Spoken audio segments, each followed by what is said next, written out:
पाहूया आपण संख्यानामध्ये स्थानिक किंमत काय पाहूया स्थानिक किंमत। मग स्थानिक किंमतचे उदाहरण घेऊया आपण। उदाहरण दिलेले आहे 55,555।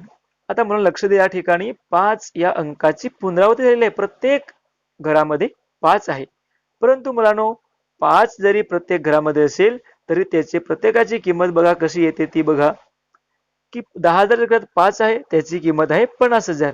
हजाराच्या घरामध्ये 5 आहे त्याची किंमत आहे 5,000। 5 शतकाच्या घरात आहे त्याची किंमत 500।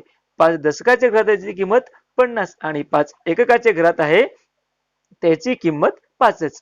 तर यावरून मला लक्षात येईल की बघा अंक जरी एकच असेल 5, परंतु प्रत्येक अंकाची स्थानिक किंमत ही वेगवेगळी आहे। तर मुलांनो बघा की अंकाचं स्थान बदलल्यावर त्याची किंमत देखील बदलते, ही बाब लक्षात ठेवायची आहे। बघा 10,000च्या घरात 5 म्हणून 50,000, हजाराच्या घरात 5 म्हणून 5,000, शतकाच्या घरामध्ये 5 म्हणून 500, दशकाच्या घरात 5 म्हणून 50 आणि एककाच्या घरात 5 त्याची किंमत 5च आहे। तर हे मुलांना लक्षात ठेवायचे आहे की अंकांचं स्थान बदलल्यावर त्याची किंमत देखील बदलते। आणखी एक आपण उदाहरण पाहूया। इथे उदाहरण दिले आहे 37,842। इथे बघा 10,000च्या घरामध्ये 3, मग 3 ची किंमत 3 पुढे किती अंक आहेत 1 2 3 4, मग 3 वरती 4 शून्य ठेवायचे। मग 4 शून्य ठेवल्यावर काय होईल 3 ची स्थानिक किंमत 10,000च्या घरात 3 आहे म्हणून 30,000। मग 7 ची किंमत बघूया तर 7 कोणत्या घरामध्ये आहे हजाराच्या घरात, मग 7,000 काय होईल त्याची किंमत 7,000 का तो हजाराच्या घरात आहे। 8 शतकाच्या घरात आहेत, शतक म्हणजे 100, 8 वेळा 100 घेतलं म्हणजेच काय होईल 800, किंवा 8चे पुढे 2 अंक आहेत पण 2 शून्य ठेवले तरी त्याची किंमत काय होईल 800। तर या पद्धतीने आपण मुलांनो काय करू शकतो स्थानिक किंमत काढू शकतो। मग पुढे बघूया 4 ची स्थानिक किंमत। 4 दशकाच्या घरात आहे म्हणून दशक म्हणजे 10, मग 4 ची किंमत 40। 2 एकक आहे, एकक म्हणजे एककाच्या घरात जी संख्या असेल तीच त्याची स्थानिक किंमत असते, मग 2 ची किंमत काय होईल 2च, मग 2 ची स्थानिक किंमत 2। समजलं का मुलांनो? आता आपण पाहूया की खालील संख्यांमधील अधोरेखित अंकांची स्थानिक किंमत काढूया।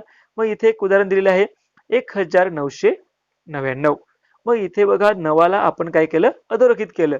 तर 9ला अधोरेखित केल्यावर 9 कोणत्या ठिकाणी आहे एकक दशक आणि शतकाच्या ठिकाणी, मग 9 शतक, शतक म्हणजे 100, 9 वेळा 100 100 म्हणजे 9 ची स्थानिक किंमत होईल 900।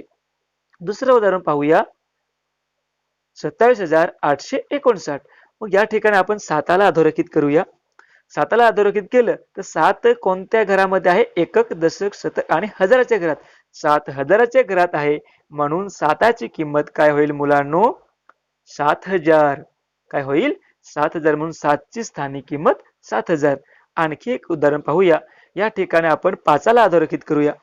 मग 5ला अधोरेखित केल्यावर 5चं स्थान काय आहे एकक दशक शतक हजार आणि 10,000, मग 5 10,000 म्हणजे 5 5 5 काय 10 10 5 वेळा, तर 10 10 5 वेळा म्हणजे 50, मग 5 ची स्थानिक किंमत काय होईल मुलांनो 10,000 आहे म्हणून 5 ची स्थानिक किंमत 50,000, कारण 5 हा 10,000च्या घरात आहे।